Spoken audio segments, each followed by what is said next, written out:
Welcome to The Actor's Choice, where the actors and actresses have a chance to talk about themselves and their careers. Join us now for the next hour as we explore the marvelous industry of acting by actors and actresses from today's exciting show business world. And now, direct from Hollywood, here's your host, Ron Brewington. Hi everybody, I'm Ron Brewington, and welcome to The Actor's Choice, brought to you by Photography as an Art, Harvey Brandman, master photographer, located at 1307 North San Fernando Boulevard, Burbank, California. And attorney Ron Irwin's 5150, The Book, and author Larry Buford's book, To the Future, Time Travel, Message in a Capsule, and State Farm agent Carla Green, who always says, and like a good neighbor, State Farm is there. Roll it.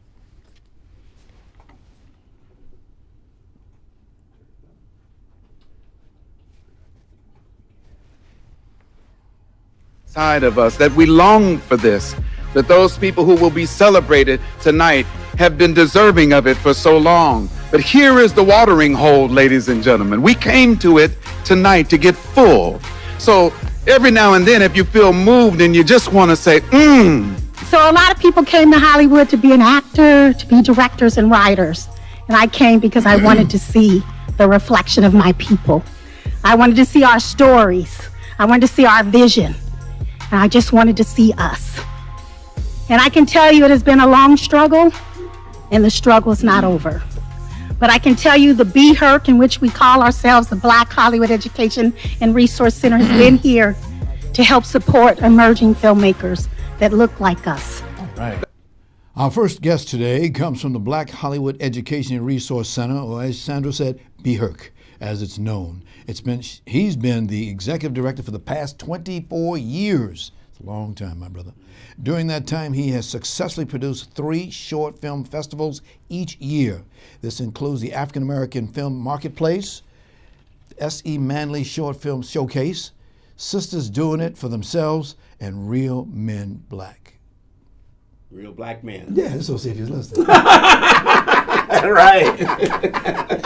Yes, We do this all the time. Cross time. He was the manager of movies for television with ABC for many years. Ladies and gentlemen, please welcome John Forbes. John, thank you so much. All right, Ron, thank you. Appreciate it. Good to see you again. It's an annual ritual to have you or Sandra come up here and talk about this program that you're putting on.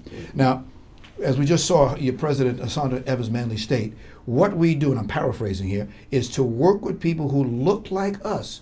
Please, anything to add to that? Yeah, I mean, one of the things we try to do is to try to help motivate young and upcoming filmmakers. Mm-hmm. And the best way you can do that is by showing them people who are already successful at doing that. And so that's why one of the things we did was create film festivals.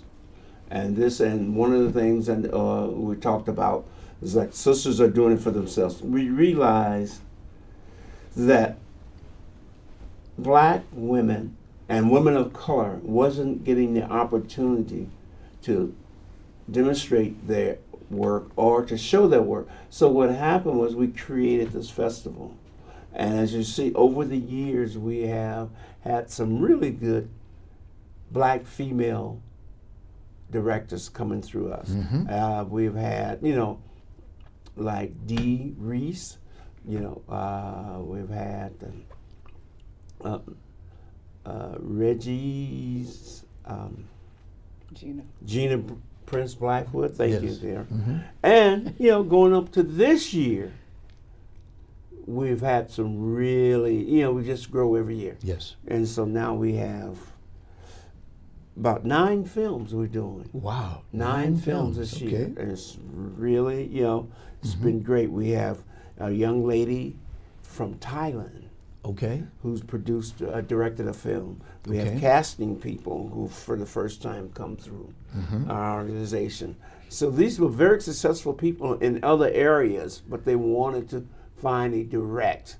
Gotcha. And so they've done that. We have 2 working producers on TV series this year. That's in the festival, network shows, Yeah. We have a young lady who's a poet who is has her own place here in Los Angeles, a coffee house and poetry reading. And of course we have your guest next to me is Romel Foster Owen, who is in the process of developing her feature film that she's doing now. Okay. You know, but she's going to be in the festival. So Okay. we have a lot, you know, of talent out there, and what we find out now is every day more and more talent is coming our Oh, way. yes, yes. Right. Mhm. Wow. Now, 3 short films festivals a year. That's a lot of work. It man. is a lot of work. Wow. And so, but we have a good staff. We Can you have good people. give me their names, please? Oh, we have Sherlyn Richardson. Okay. You know, we have Billy? Billy Green. Billy You know Green. Billy Green. Oh, You yeah. know, and we have Lynn Connor, Mhm. and And then we have you? then we have a lot of people who come along and just want to be volunteers. Right. So that's what we do, you know. Yes. We also have a young lady, she's fairly new, named Stephanie Johnson. Okay. And one other young lady who kind of keeps our website going now. Her name is Nicole Thompson, and she's a graduate and filmmaker. Her films have been in our festival in the past. And so what she's doing now is working with us and updating and keeping our website going, you know. Super. Because, you know, we were way back in the 8 tracks, so Yes. it's a whole different story Yeah, now. different story now. Yes, yes. Oh my God! Because over the years, you've seen a lot of people trying to make it in the business. Oh, And- yeah. And when you meet these people, what ages are they? Normally, they're, like I say, college age. Okay. You know, they're in the They've very been to young. college, or they're going to college. They're going to college. In college, they might be in the master's program or something, and they've developed. But we have had, in our major festivals, we have had people from as young as 9 years old. Was that filmmaker. last year? The guy Last year. Mhm. Young Young man, yes. filmmaker. He was And good. from Texas. Yeah, from Texas. Yeah, he's very good. Up to mature. You know, because you can't say the age is really in Hollywood because, hey, they say you certain age, they drop you. So anyway, but very mature, Gotcha. you know, people coming along directing, you know, we've had that. Okay. You know, and like I say, Romel and I, like I say, she has done films, produced films and everything. And one of the things that we go back to the day when we had the Black Producers Association, Right. you know, where we were working with, and we only had, 15 of them at that time, 10 maybe, involved in the industry. And out of that group, which was amazing, we had four of the were women who were very involved in producing at the studios and everything else. So that was doing it. As these new people come into the business, things such as disappointments, making contacts, other things, ego, a lot of these things get involved in what they're doing. How do you work with that? Yeah, but one of the things we do is that the purpose for Black Hollywood Education and Resource Center is to create a networking system. So not only do we have short films that we show in these festivals, but we also try to encourage studio execs, agents, to come out, and instead of always, watching the film and then trying to rush and get to them to talk to them or whoever, you know, what we try to do is, and it's one of our staples, is that we also, besides showing the films, we always do a reception. And that is in the cost of the whole evening. So, and we always try to do it at a cost. Sandra has always pushed the fact that we have to have something that's reasonable for people to attend who, you know, normally these young filmmakers don't have the revenue to come to festivals and buy a $100 ticket. And then, you know, if you want to be on the VIP list, then it's another $100 or something. So we're not in that level and we're not playing that game. So we invite them, they come, they're able to pay a fee because we have, for instance, like this festival coming up, our fee is $25. That includes the 9 films, a Q&A with the directors, and then the opportunity to meet and greet them at the reception. But not only that, then we turn around and say, if you're a student, you only pay $15. Or if you're a senior, you pay $15. And so that's the way we work it. And so that way they get a chance to meet and greet and talk to these filmmakers, and filmmakers get a chance to talk with agents, get a chance to talk with executives from the studios. I mean, we have had studios who participate with us. Is Disney, ABC, the Directors Guild. These are, we deal with those people who come out. Okay. Now, these first-time directors, everybody starts out as a first-time director. Right. You can't say I was never a first-time director. Now I'm a first-time director. Describe some of my experiences, if you can, through their eyes. Wow. First-time directing, mainly what I've seen when we say that, if you're talking about, there are two levels of first-time directors. Okay. One level you consider an independent filmmaker who makes a short film. Okay. That might be his first one. Like, a couple of the very successful producers, like I said, in network television, are doing their first film. Directing their first film, although they've produced series in the past. Secondly, they're another first time, we consider them first time directors in that area. But there's also one filmmaker that's going to be involved with us this year. She's produced short films before, but now she's getting the opportunity to produce a television series, do one of the episodes on a television series. So she's going to be doing that. So that's a first-time director.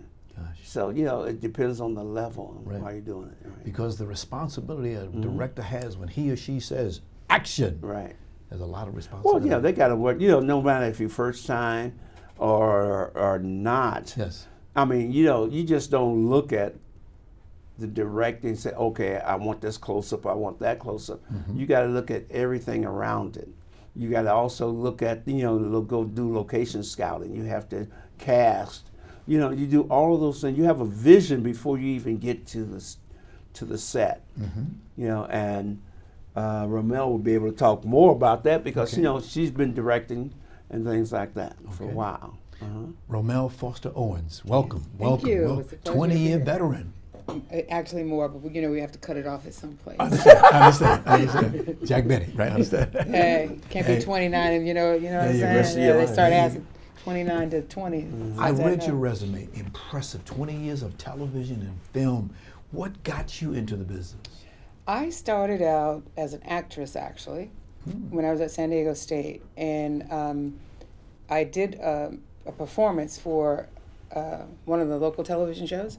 And then they asked me to come back again and again. And then I didn't realize this, but the producer of that show was grooming me to take over his show. And so one day he goes, okay, here you go. I'm like, what? So at 19, I had the responsibility of writing, producing, directing, and hosting a weekly 1-hour television show, which was pretty amazing because I could do anything I wanted to do. Right. Which I did anything I wanted to do. Okay. Which is interesting because, coming up, most of the time we don't have a mentor. We haven't been in the Right, business. We wouldn't have second generation. Fortunately have second generation because both my children are in the industry. But one week I wanted to do something on the show, and my technical director told me it couldn't be done. And, but what do you mean it can't be done? I just saw it on TV. It can't be done, or you don't want to do it. And my mother jokingly said, well, if you crack open a book, you might, figure things Mama out. was wise. Yeah, she was. So I actually did crack open a book. And, I'm the producer. I get to tell them what to do. So I went back the next week and I said, this is what we're doing. This is how we're doing it, blah, blah, blah. And most of those guys were like 35 plus. They didn't look like me either, right? So they were like, whoa, who put a bee in her bonnet? So I understood from that point on that it's really important to be a producer as well as a director of something because that way you're controlling what's happening. Not controlling, but you know what I mean. You have a better opportunity to have your vision be there. Okay. So after that, I never had a problem with it. Okay. And then I went into directing from there. From there, would you please describe the struggle that you had endured to become successful in this business? Again, because they always say this is a business for men only, not for women. I think my biggest struggle, and it continues, is I speak up. So I walk into the room, and it doesn't matter how I present myself. I mean, I'm professional about presenting myself, but I scare people sometimes. And I found out why. When we were doing the Black Producers Association, one of the things that we did was we had 2 producers that would go to a studio, and you would become the expert on that studio. Right. So we could get in and speak to anybody, from the president on down to the studio. And I would go in and I would be asking these questions very poignantly, like they say, well, there's never been a black producer that's produced a $60 million movie. Well, there's never been a white person that's done it either until it's been done. So how can we not do that? How can we move through? And then one of the executives at Universal told me, he says, your problem is you could run the studio. That's what they see when you walk in the room. So that's what's going on. That's something I can't change, I can't temper, because I'm my father's child who created a lot of opportunities for people in the engineering field or whatever, and he's just like, hey, you always just do your best and be who you are. Right. So it's like balancing that. It's difficult because being a woman of color, and now being a woman of a certain, no longer 29, although I say it, but it's one of those things that you have to understand who you are, and you have to remain your authentic self. Okay. So it is difficult. Okay. Because one of the things that's exciting, I'll say this, about being with the Sisters Doing It For Themselves, and I've been following and been a part of this organization for a long time, but this is the first short film that I've had that I've directed that's been, John's like, yeah. It doesn't help to know John. It really doesn't help to know John. Actually, it could hurt you to know John, because John is like, John, I want to, okay, right, John, you're going to, we'll see. It's the committee. The committee is him, right? Okay, so it doesn't necessarily help you. But what is exciting, particularly right now during the time with the Me Too movement and women, et cetera, is that doesn't necessarily include us. No. The real side of it is diversity means white women right now. And see, that's how I get into trouble, because I'll say what the real deal is, right? So what's exciting about particularly this year is the women that are involved in the screening of the premiere this time are women who have been in the industry for a long time, like he said, who's been like Janine Sherman Bawa, who was executive producer of Criminal Minds. You know, she was head writer, and now she's the showrunner for Claws. Janine decided she would direct her first short film. Okay. You know, so her film is in it. Okay. So we have Tracy Twinkie Bird, who's one of the top casting directors. Yes. So all of these people have been around. I've been producing for over 30 years, as well as directing. But a lot of times I end up producing films with first-time directors. So it's kind of an interesting situation of that. But what's exciting is to have 9 of us all in one place, where they can't say we don't exist. They can't say we don't know where to find you, because that's what we hear. That's the biggest challenge. Okay. And then when they do find us, then oftentimes they don't want to do the stories we want to tell. You know, it's like I have a film that I've been trying to get made, that I wrote the script based on a book called The Jungle Warriors, which is based on the Vietnam War. Sergeant Bobby Briscoe wrote this book. It's his story of when he was in the Vietnam War. And you're a veteran, so you'll understand what I'm saying when I say this. Bobby received a Silver Star with Valor. Bronze Star with Valor. 4 Purple Hearts, Infantryman Badge, etc. So you know what I'm talking about. He didn't get the Congressional Medal of Honor? Well, no, but he tells me that his Infantryman Badge is better than that, right? Okay. And being a Vietnam War vet, and one of the things he does now is he goes around to help other veterans, because they see him, he has that badge on, and they talk to him, and he gets them help. But the Vietnam War, it's called The Jungle Warriors, that film is based on us and how we performed in the war, which 80% of the soldiers were African American. And the unit he was with, they were called the Jungle Warriors. And they were on the ground. He was on the ground for a year, back and forth. You know, you go out and come back. You know, things of like, oh, we're smoking weed and stuff like that. No, we didn't do that, because guess what? The Viet Cong would know that you were there, so you didn't do that, right? But to see us how we actually performed in the war from our point of view is amazing. So it's difficult to get movies like that made, because why? The main character is African American. You know, there's white people in it because there were white people there as well. But you know what I'm saying. So those are the difficult things. Oftentimes is getting money for films like that. Another one that I'm doing is The Colored Waiting Room. Both of these I'm directing, which is based on a true story about an African American woman who was the first U.S. Marshal. You know, so these that's what's difficult for us. So to have John and Sandra do what they do, and they've done this for as long as 25, 26 years, is freaking amazing. I'm honored. I'm always honored to be a part of it, but I'm really honored and excited to bring my film, which is Home Sweet Home, which Home Sweet Home. It sounds nice, but it's a very interesting and very powerful story. It's about the homeless. It's unbelievable. Yes. It's very good. She did an excellent job. Thank you. And it is about these two thugs who try to rob a homeless woman and her friend, but they get the surprise of their life.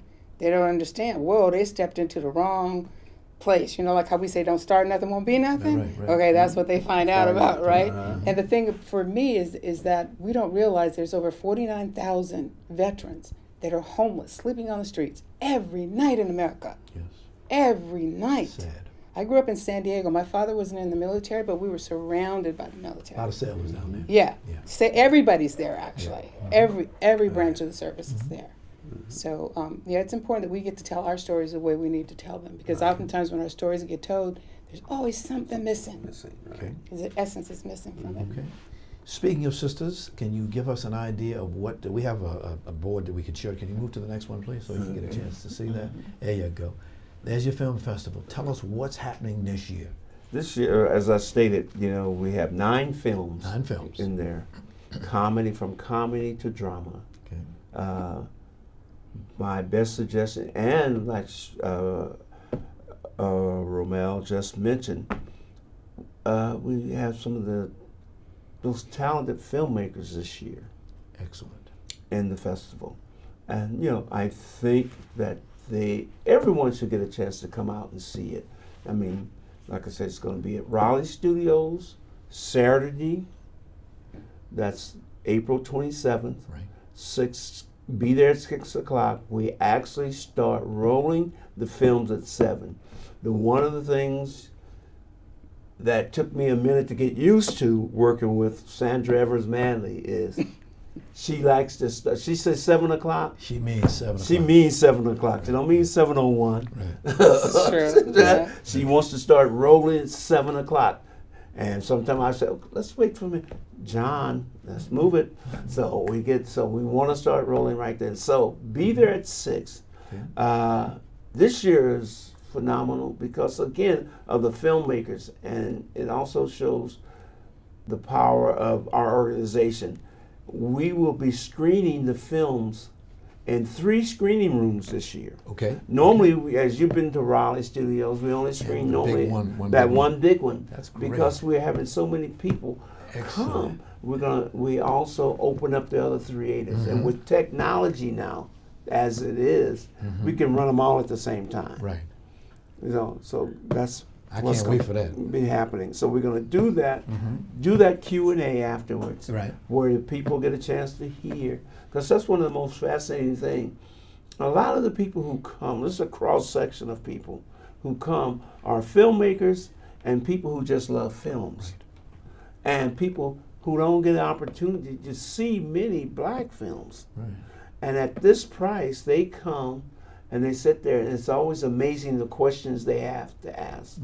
Always good questions. Yeah, Good and so questions. they do that. And Piercing questions. Right. Yes. And then after that, hey, we break down and we go break bread. Did you say break bread? Because I've been waiting for somebody to say that. That's break bread. Oh, no, it's a soul food festival, right? Uh-huh. It's a soul food festival, right? Not this one. Excellent food. The food is excellent. We're working on that one. No. I mean, but that's what That's happens what at the happens, breaking of the bread. Bread, right. So they keep it all coherent. Yeah, It's right. amazing, So we yeah. just do that. Yeah. Who's your MC this year?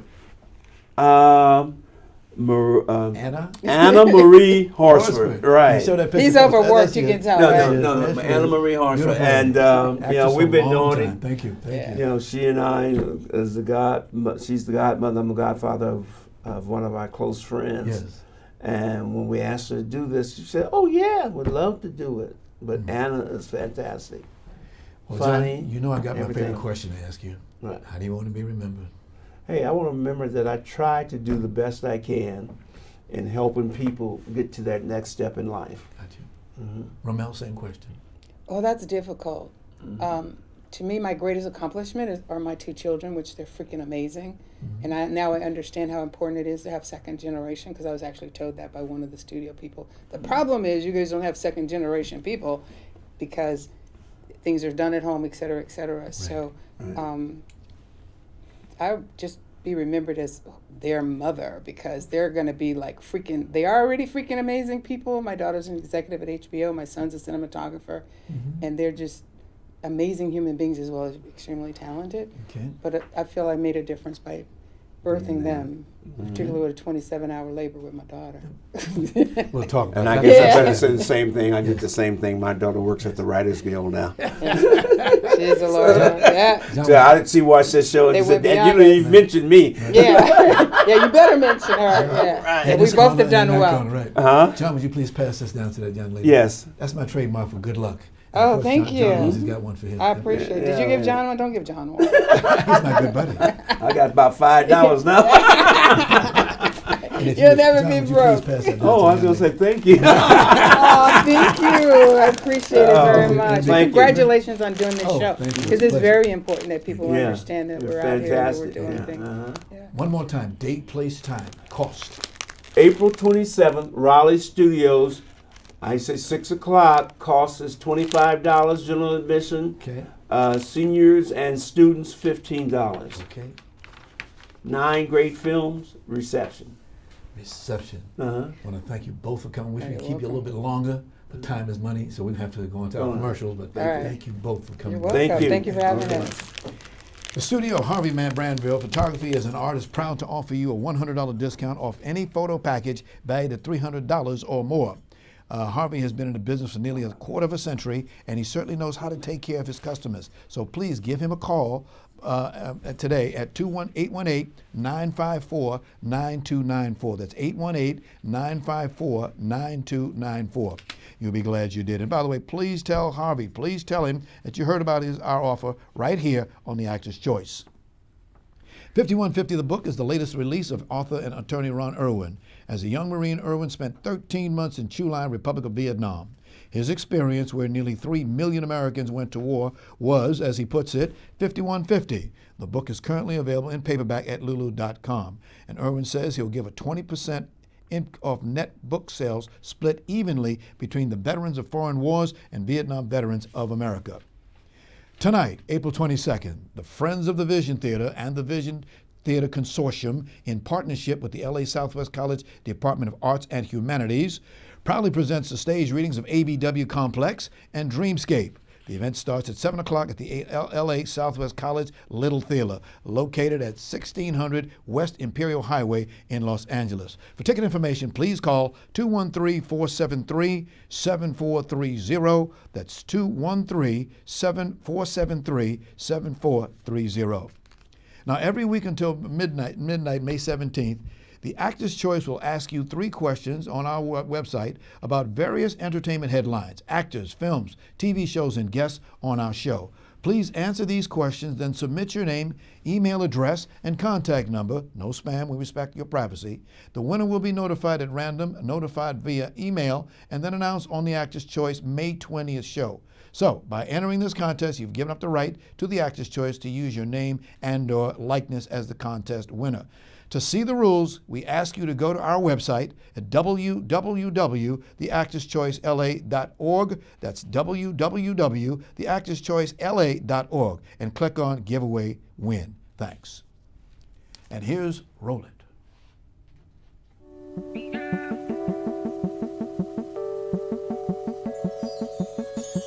Let me ask you something. What do you see when you look at your home and your car? Do you see a bundle? A combo deal? That's how other insurance companies see them. But a State Farm agent sees so much more. Because a State Farm agent sees your home and your car as more than just 4 walls and 4 wheels. They see the things you've worked really hard for.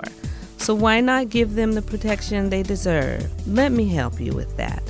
Give me a call. State Farm agent Carla Green, 213-239-9675. I look forward to speaking with you.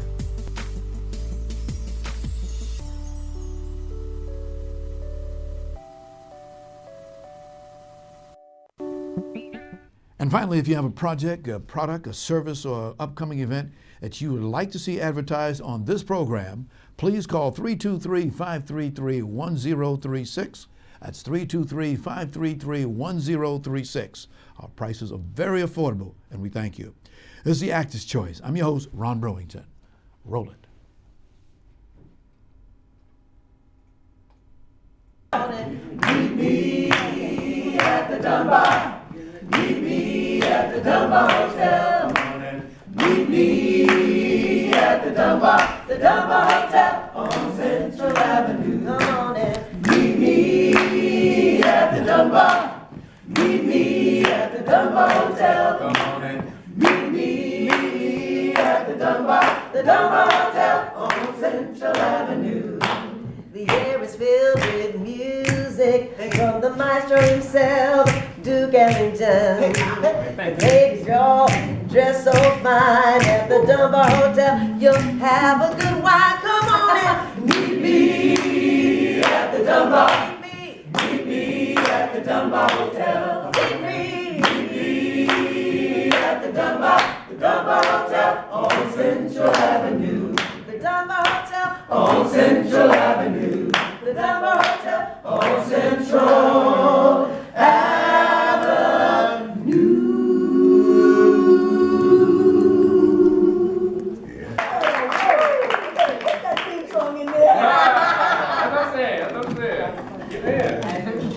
Actress, singer, songwriter, and vocal coach. Now, over the years, she's sung background for such artists as Marvin Gaye, Ray Charles, the maestro Barry White, Joe Cocker, Donna Summer, Stevie Wonder, Marilyn McCoo, and Billy Davis Jr., just to name a few.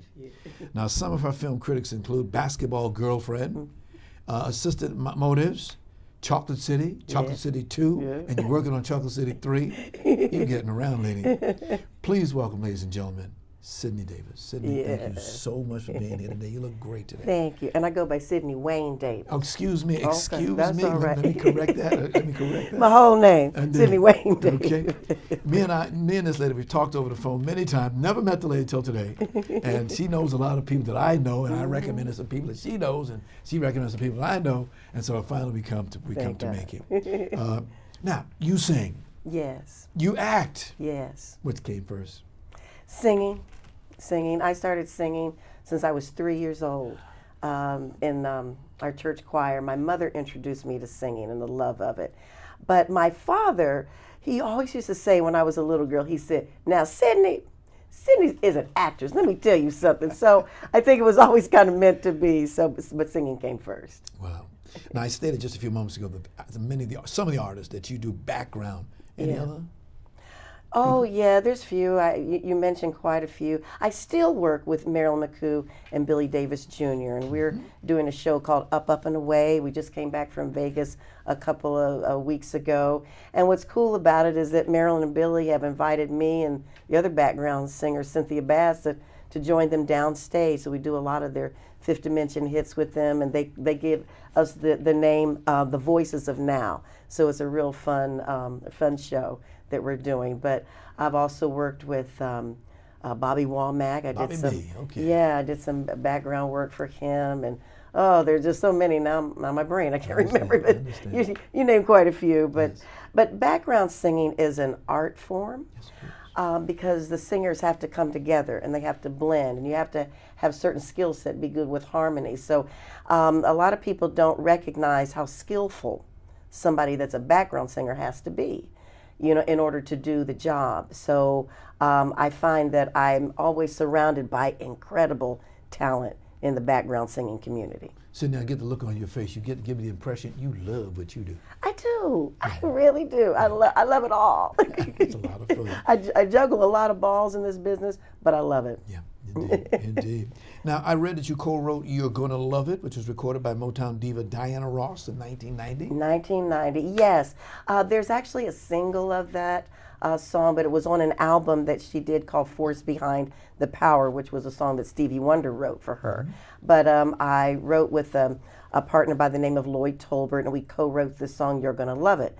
Now, Lloyd and I had written some other songs together, and his uncle, James Carmichael, who produced Diana, he was liking our songs and putting them on new artists with Motown. And so I told him, after we wrote this song, You're Gonna Love It, I said, now wait a minute, this is my song. Because every artist needs a hit, and that's my hit song. And I said, and we can't shop this to anybody. And I said, unless it's somebody big like Diana Ross or somebody. And walked away. And about 2 months later, I got a call from him. And I come in, and he's leaving this message, Cydney, somebody heard the song and they wanna do it. And I'm thinking, I hadn't told this man. And then he says, I hope you're sitting down. And I'm still thinking, I just told him I don't know. This is my song. Then he said, the artist that wants to sing the song is Diana Ross. And I fell down, like right on my living room floor. So it was a dream, you know, to have you her. met her? I've never met her. She invited me to a show that she was doing out at Irvine Meadows after the song had come out, because she was doing it in her show. Right. So you can pull up You're Gonna Love It by Diana Ross and see her performing it live. And I've seen her perform it in like Australia and New Zealand and different. So, you know, but and there are some versions of it that's a single, some remixes of it. It did very well in Europe, you know, still get little checks from it. All right. But I never met her. I've seen her in concert. I saw her in Vegas about a year ago. She's still amazing, and Diana Ross is still the boss. Right. And did you see her last night on Motown 60? I missed that because I was actually seeing another friend at the Catalina Jazz Club working, so I'll pull it up today. Got you. You'll enjoy. Yeah. She looked good. Yeah, I love Diana Motown Ross. folks, Yeah. Mr. Beck, Mr. Gordy, all of them look very well. Tell us about your first TV role as an actress. My first television role as an actress was the movie you mentioned, Basketball Girlfriend, which was written and directed by Jean-Claude Lamar. And I have more experience in stage and theater, but one of my co-castmates from the Roby Theater Company, he recommended me to this director, and we did this film called Basketball Girlfriend. I played the mother, and he liked my work, and then he called me back for another film, independent film called Assistant Motives. And then when he came up with this Chocolate City, which is the male exotic dancers, and he created a character for me called Sister Beatrice. That's the older church lady, but she likes to go out and see the young men at these strip clubs. So it's a comedic character. So I've done most of my film work through Jean-Claude Lamar. And then the latest film, it hasn't been released yet, it's called Gangland. And it's a musical. And again, I play the mother. So, yeah. How about your first stage play? My first stage play was a dream come true. I had already been studying with the Roby Theater Company through the artistic director, which is Ben Guillory. Ben Guillory and Danny Glover started the Roby Theater 25 years ago. And I was taking classes. And very diligent in getting, you know, my skills down. And Ben Guillory brought me the script to the River Niger, which had been a play and then a film, and then we were doing the version that's a play. And I actually played the grandmother. And I had, he said, Cydney, I know this role is much older character, but with your skills, I believe you can do it.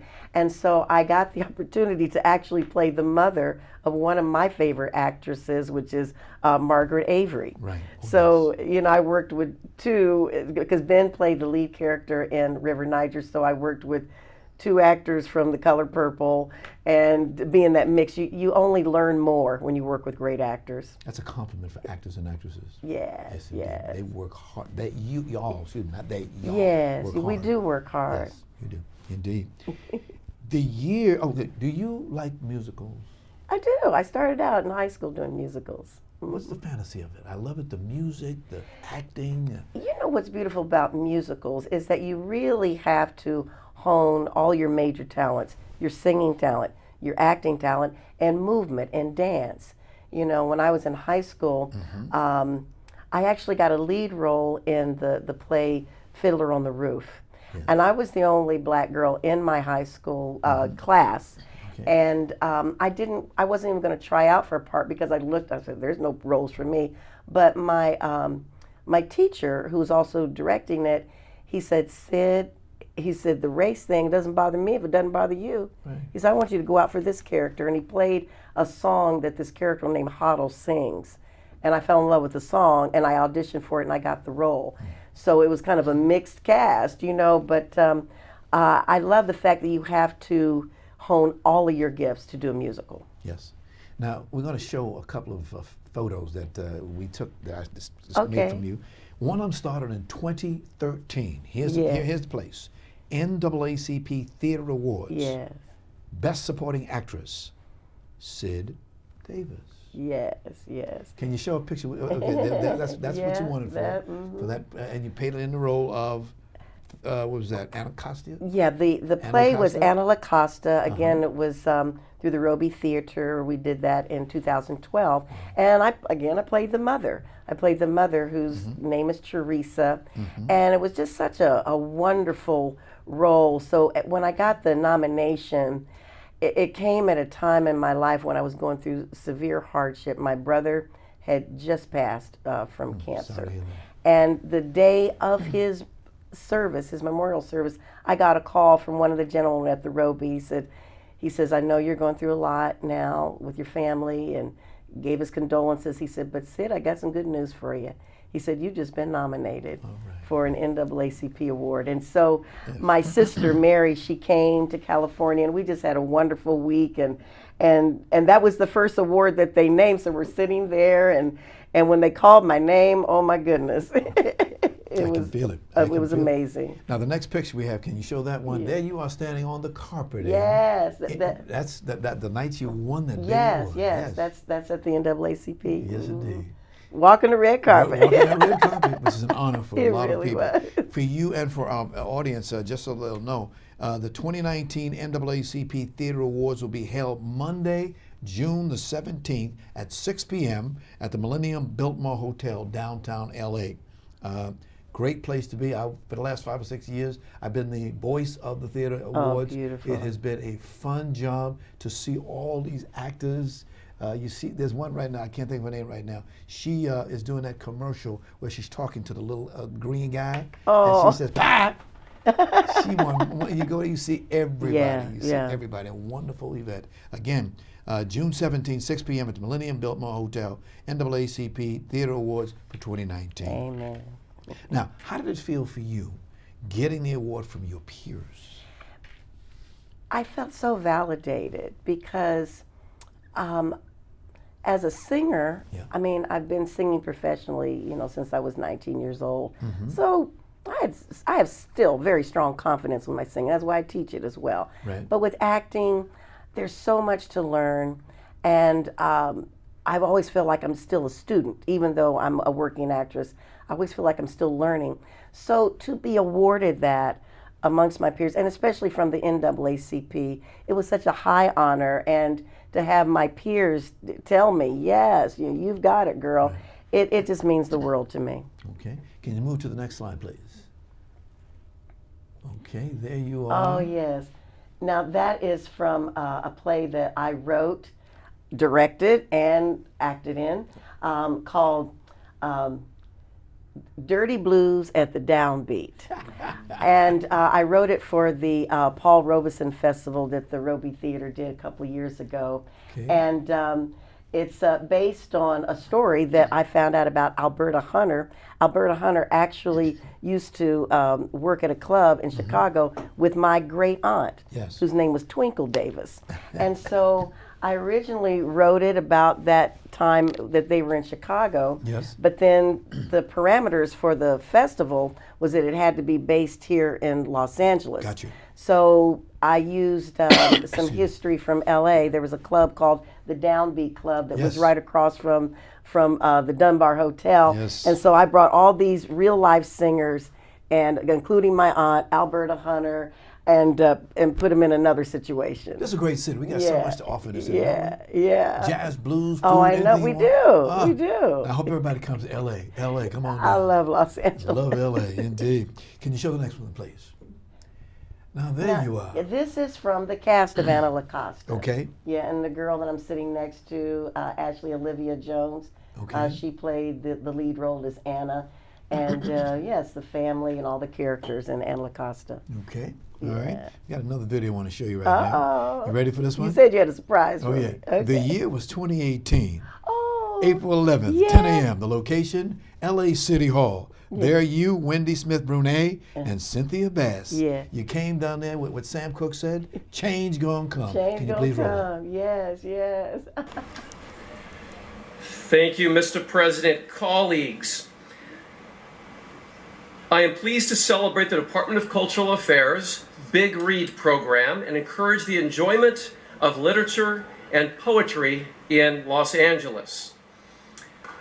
To help us celebrate this year's program focus of racial understanding, acceptance, and the belief that each of us can make a difference, there is a group of 3 powerful singers who will deliver a musical message titled, "A Change is Going to Come." Without further ado, I'd like to welcome Cydney Davis, Cynthia Bass, and Wendy Smith for a brief a cappella performance. Ladies? Welcome, ladies. Please come forward. Let's give them a round of applause.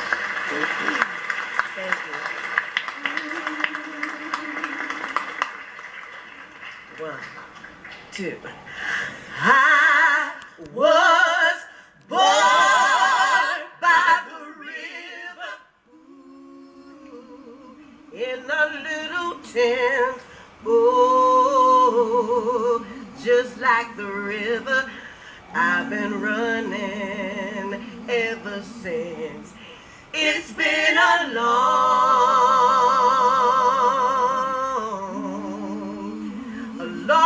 time coming, and I know change is gonna come. Yes, I know, yes, I know. Change is gonna come. Yes, I know, yes, I know. Change is gonna come. Yes, I know, yes, I know. Change is gonna come.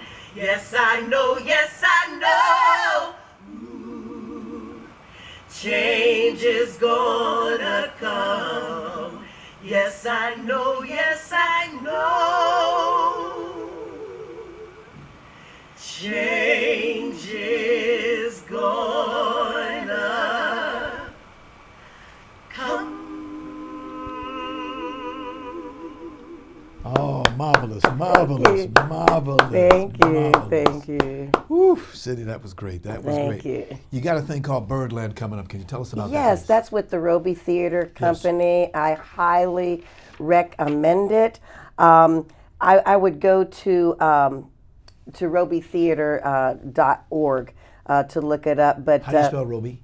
R-O-B as in boy, E-Y, Roby Theater, and that's Theatertre. R-E. Company.com. But Birdland Blue is based on a chapter in the life of Miles Davis, John Coltrane, Cannonball Adderley, some greats, and it's performed at the LATC downtown LA until May 12th. So Thursday, Friday, Saturdays, and then on Sundays a matinee. How much are the tickets? $30 general tickets, and then for seniors, veterans, and students, I believe it's $22.50. Right. Okay. Yeah. For us seniors. Okay. Yeah. Yeah. Okay. Again, that's cheap prices. It is really. Yeah, and it's a wonderful, wonderful production, and directed again by Mr. Ben Guillory. Yes. Now you mentioned you teach voice at the Yes. Cydney Wayne Davis Vocal Arts Studio in Inglewood, California. Inglewood, California. Yes. Cydney Wayne Davis Vocal Arts Studio. I've been there this year's 21 years. Wow. And I work with beginners to professional recording artists. Some of the professional recording artists I've worked with been a couple of the members of Kool and the Gang, George Brown and Lewis Taylor. Also actress Vanessa Bell Calloway has studied with me. Also Florence LaRue from Fifth Dimension studied with me some years ago. Norman Brown, the jazz artist. The vocal R&B group Jade studied with me. I also not only wrote the song "Meet Me at the Dunbar" that we heard earlier, but there was a lot of characters playing singers, like Lena Horne, Ethel Waters, and I also coached the singers in the magnificent Dunbar Hotel. Another young hip-hop artist named Dina Ray, who worked with Eminem, I've coached her. And Nikita Kalami, who I believe was on your yes, show, yes, who was yes. in Lion King. Yeah, I was got her a vocal- nomination this year. Yes, and also a young lady by the name of Chelsea De Blasi, who did a lot of Disney voiceovers for things like Pirates of the Caribbean. So yeah. Yeah. Cydney, how do you want to be remembered? How do I want to be remembered? I want to be remembered as a strong woman who lives her life fully. I want to be known for someone who boldly told my stories in a way that's educational, motivational, and an inspiration to others to go a little higher. Go ahead. May I have your right hand, please? Yeah. Thank you. Oh, yes, best wishes to you. That's thank my, you, my thank symbol you, of thank good luck. you. Good luck. Yeah. And we haven't finished yet. Come back here, guys. Where you at? Yes. Thank These you. guys for the ladies. Oh, can I tell a little bit where they can Please, find please, me? please. So Cydney Wayne Davis, Vocal Arts Studio. I'm located at 171 North La Brea Avenue in Inglewood, California. And if you want voice lessons, give me a call at 424-261-2393. Repeat that again, please. Again, the phone number is 424-261-2393. And if you mention Ron Brewington's show, Actor's Choice, I'll give you a 20% discount. All right? Hey, that's beautiful. Thank you so much, Cydney. God bless you. Thank you. God bless you. Special thanks to our sponsors, Harvey Brandman Photography as an art, Ron Irwin's 5150 The Book, Larry Buford's Book to the Future, Time Travel, Message in a Catalog, and State Farm agent Carla Green. Much thanks to our guest today, John Forbes, and from the executive director of BHERC, and Romel, and actress-singer Cydney Davis. Please come back again. Yes. We need to have you come back so we can get some more accolades. There's a lot of stuff in you. Thank Oh, you. thank you. Veteran. Thank you. And thanks to our ever-growing audience. We thank you very much. We'll see you next time.